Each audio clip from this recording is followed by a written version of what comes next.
Morning everyone. तो आज की इस वीडियो में हम डिस्कस करने वाले हैं what is stock market.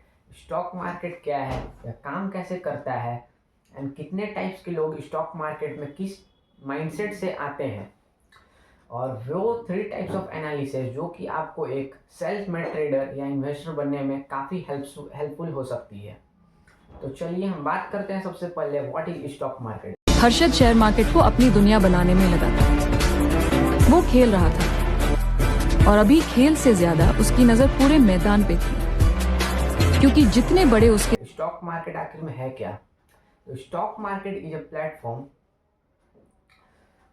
Of transfer money from impatient to patient person. देखिए, अगर एक एग्जांपल से समझा जाए तो स्टॉक मार्केट एक ऐसा प्लेटफॉर्म है जहां की सारा का सारा पैसा इम्पेशेंट लोगों से पेशेंट लोगों के पास ट्रांसफर होता चला जा रहा है। जस्ट एग्जांपल, एक दो व्यक्ति हैं ए और बी, जो कि किसी भी XYZ कंपनी के शेयर्स को परचेस करते हैं 100 रुपये के रेट पे, और वही जो कि पर्सन ए है वो 3-4 दिन में, जबकि मार्केट थोड़ा सा डाउन आ जाता है 3 से 4%, तो उस स्टॉक से एग्जिट कर जाता है और वहाँ पे वो एक लॉस बुक कर लेता है। जबकि वहीं पे person B long term motive के ऑब्जेक्ट से मार्केट में आता है और उस स्टॉक्स को, जो कि वैल्यूएबल पिक उसने माना था, उसे एक लंबे टाइम ऑफ पीरियड के लिए होल्ड करके रखता है और उस स्टॉक से उसने एक डिसेंट प्रॉफिट बुक किया। जिस प्रकार आप समझ सकते हैं, ये सारा का सारा गेम पेशेंट लोगों का ही है। देखिए, जो भी हमारा मार्केट है, चाहे वो कोई सा भी मार्केट हो, सारा का सारा मार्केट सप्लाई एंड डिमांड पे ही वर्क करता है।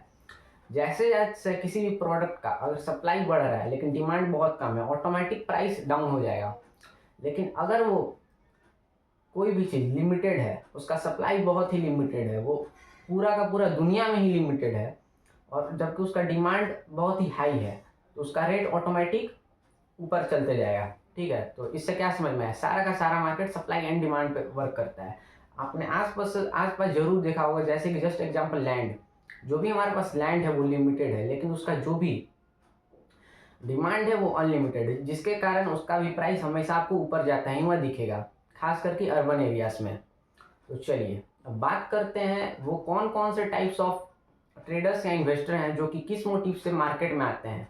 हमारे पहले टाइप ऑफ जो कि पर्सनस है वो है गैम्बलिंग, जो कि 50% ऑफ पीपल गैम्बलिंग मोटिव से ही मार्केट में आते हैं, जो किसी का भी पर्सनल कॉल एंड टिप्स को ज्वाइन करके, उनके पास खुद का एक प्रॉपर गाइडेंस नहीं होता है, उस मोटिव से मार्केट में आते हैं और अपना 1 से 2 मंथ में ही एक अच्छा खासा कैपिटल वाइप आउट करके मार्केट से बाहर चले जाते हैं और वो स्टॉक मार्केट को गैम्बलिंग बोलना स्टार्ट कर देते हैं। फिर आता है हमारा सेकेंड ऑफ द प्लेयर, जो कि होता है क्विक मनी। अब लोगों को क्या है ना कि बहुत जल्दी पैसा चाहिए, उन्हें बहुत जल्दी ही अमीर बनना है। तो हमारे स्टॉक मार्केट में ही NSE के अकॉर्डिंग जो कि 20% ऑफ पीपल है, उन्हें क्विक मनी चाहिए होता है। उन्हें जल्दी 1 का 10, 10 का 100 और 100 का 1000 करना है एक डिसेंट पीरियड में, जो कि ऐसा कभी नहीं होने वाला है, सिर्फ और सिर्फ लॉन्ग टर्म में ही होने वाला है। असली पैसा इक्विटी में ही बनता है और वो भी लॉन्ग टर्म में। तो सेकेंड नंबर वाले भी यहीं पे फेल होकर चले आते हैं। फिर थर्ड नंबर पे आते हैं हमारा जिनका कि 1 साल के अंदर लॉस हो जाता है, उनका जो कि परसेंटेज है मार्केट में वो 15% है।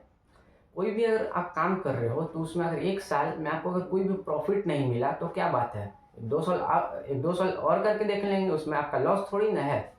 उसमें स्टॉक मार्केट में भी कई सारे ऐसे पीपल आते हैं जो कि अगर उनका 1 साल के अंदर अगर उनको प्रॉफिट नहीं मिला मार्केट से, तो वो मार्केट को छोड़कर चले जाते हैं। कह देते हैं इसमें कुछ बनना बिगड़ना है नहीं भाई, ये सब बड़े लोगों का गेम है। तो बड़े लोगों के गेम सिर्फ देखना ही नहीं है, उसमें उतरना भी है। ठीक है, और फिर फोर्थ नंबर पे आते हैं हार्ड वर्क सर्वाइवर प्लेयर, जिनका कि मार्केट में परसेंटेज है 10%।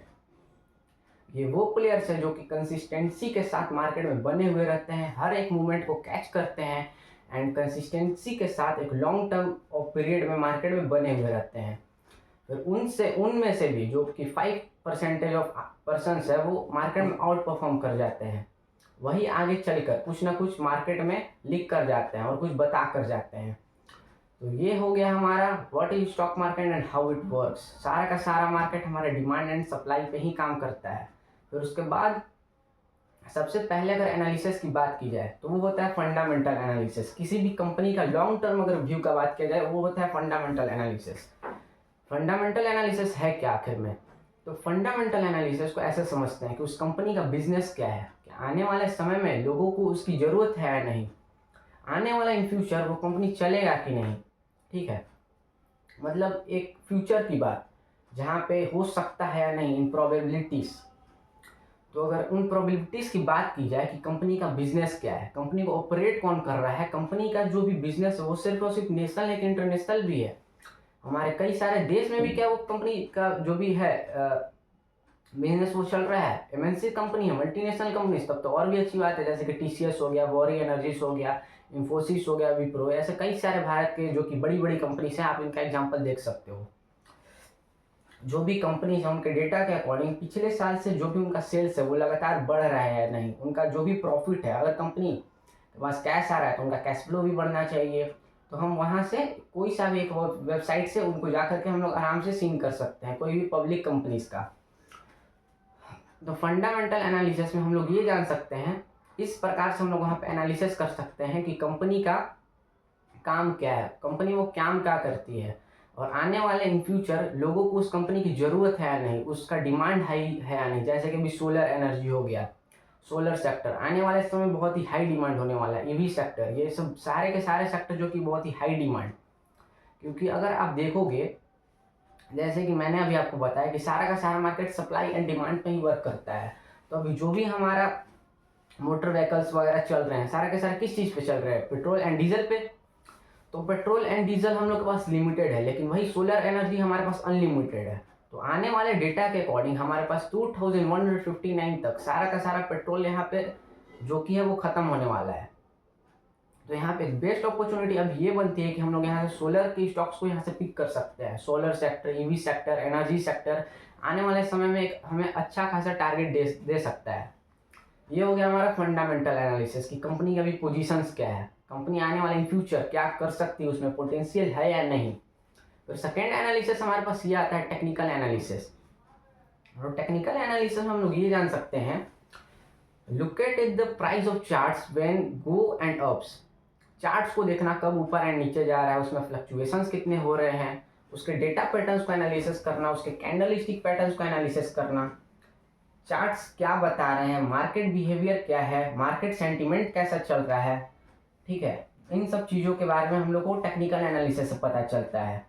जो भी हम लोग अभी टेक्निकल एनालिसिस में एंड फंडामेंटल एनालिसिस को मिक्स करके अभी करने वाले हैं swing stocks picks, swing trading, आपने नाम तो सुना ही होगा। स्विंग ट्रेडिंग में देखिए होता क्या है, अगर हम किसी भी स्टॉक्स को एक लॉन्ग टर्म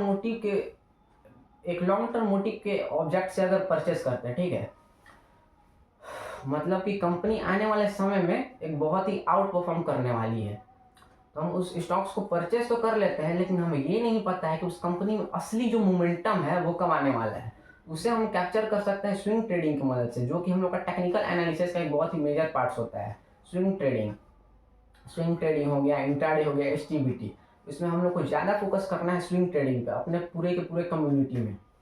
तो स्विंग ट्रेडिंग में हम लोग यही सीखेंगे कि जो भी एक डिसेंट मोमेंटम होता है किसी भी स्टॉक्स का ओवरऑल परफॉर्मेंस के अकॉर्डिंग, वो एक स्पेसिफिक पीरियड में आता है, 10 दिन, 15 दिन, 1 महीना, ज़्यादा से ज़्यादा उस स्टॉक्स को होल्ड करेंगे और एक अच्छा खासा हम लोग यहाँ से प्रॉफिट बना सकते हैं। तो टेक्निकल एनालिसिस में हम लोग ज़्यादातर मार्केट में सपोर्ट एंड रेजिस्टेंस पे वर्क करते हैं। अभी मैं बताऊंगा आपको कि सपोर्ट एंड रेजिस्टेंस होता क्या है, कैंडल स्टिक्स का बात करते हैं, चार्ट पैटर्न्स का बात करते हैं, एंड मार्केट फ्लक्चुएशंस को सीन करते रहते हैं। तो आखिर में ये सपोर्ट एंड रेजिस्टेंस होता क्या है, तो देखिए सपोर्ट प्राइस क्या होता है।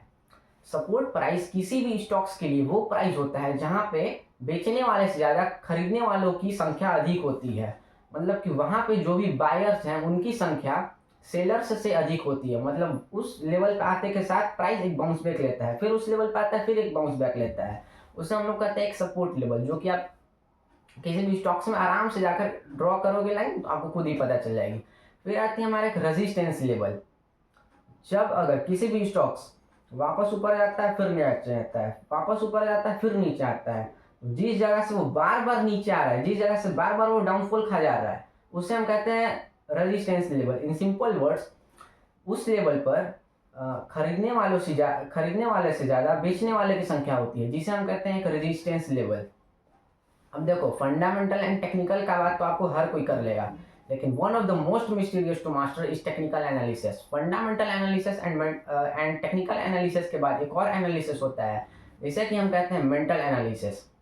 अब देखो, ट्रेडिंग एंड इन्वेस्टमेंट की इस दुनिया में जहाँ पे आपके पास अनलिमिटेड अपॉर्चुनिटीज है, हर डे मार्केट में आपको एक ना एक अपॉर्चुनिटीज मिलेगी ही मिलेगी। अगर नहीं मिल रही है तो ट्रेड मत करो। मार्केट आपको हमेशा अपॉर्चुनिटीज देता रहेगा, आपको बस वेट एंड वॉच करना है।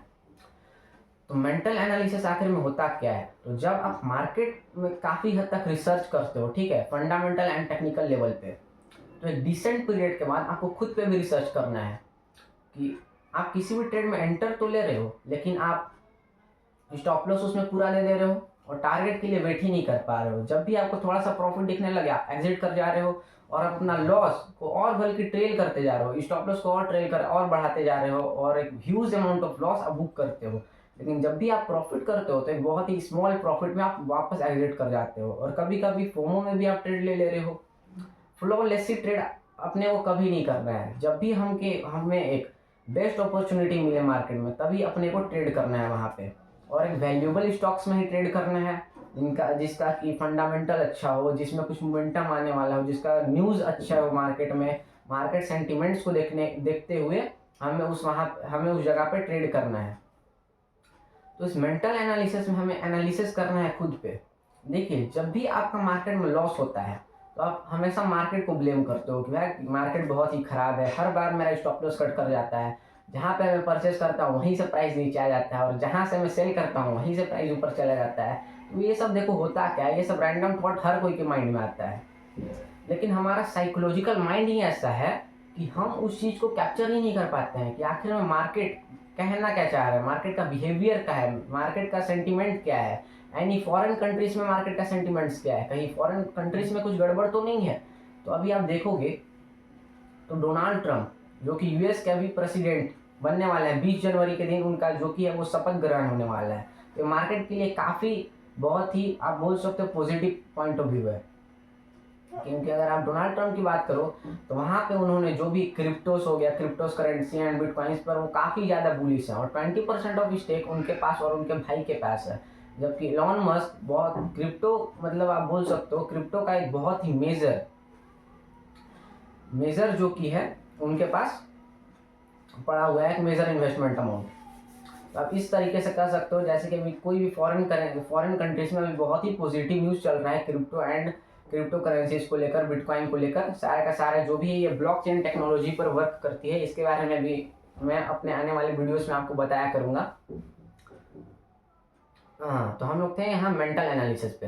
तो जब भी आपका मार्केट में लॉस हो जाता है तो आप मार्केट को ब्लेम करते हो कि मार्केट ठीक नहीं है, मार्केट सेंटिमेंट ठीक नहीं है, जब भी मैं ट्रेड करता हूँ तो मेरा एसएल हिट हो जा रहा है। तो वो सारा का सारा एनालिसिस आपको करना है मेंटल एनालिसिस में। आप स्टॉक्स तो सही चुन रहे हो, आप टेक्निकल भी अच्छा कर रहे हो, फंडामेंटल भी अच्छा कर रहे हो, लेकिन आप स्टॉक से जब एग्जिट कर रहे हो तो वहीं से स्टॉक्स बूम कर जा रहे हैं, वहीं से स्टॉक्स ऊपर चला जा रहा है, जैसे ही आप एंट्री ले रहे हो वहीं से स्टॉक्स नीचे आ जा रहा है। इन सब चीज़ों का एनालिसिस आप कर सकते हैं मेंटल एनालिसिस में कि कहाँ का थॉट प्रोसेस खराब हो रहा है। देखिए, जब भी आपका back to back SL hit होगा ना तो वहाँ पे आपका जो भी थिंकिंग पावर है वो भी डैमेज होता चला जाएगा।